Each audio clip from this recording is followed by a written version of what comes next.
เก็บไว้อาจได้รักนานก็พูดไปแค่ใกล้กับเธอก็พออย่าไปขออะไร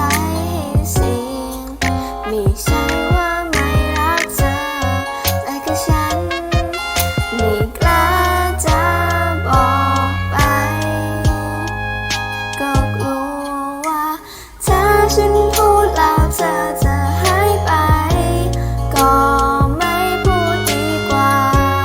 ดูเธอตอบมาว่าไม่ได้คิดอะไรถ้าฉันพูดแล้วเธอไม่เหมือนเดิมก็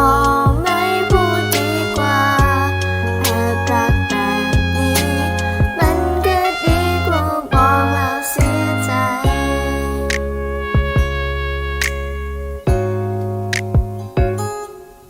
ยิ่งน้อยต่อให้ไม่ใช่คนสำคัญแต่ก็ได้คุยกันทุกวันได้เท่านี้ฉันก็พอใจไม่ใช่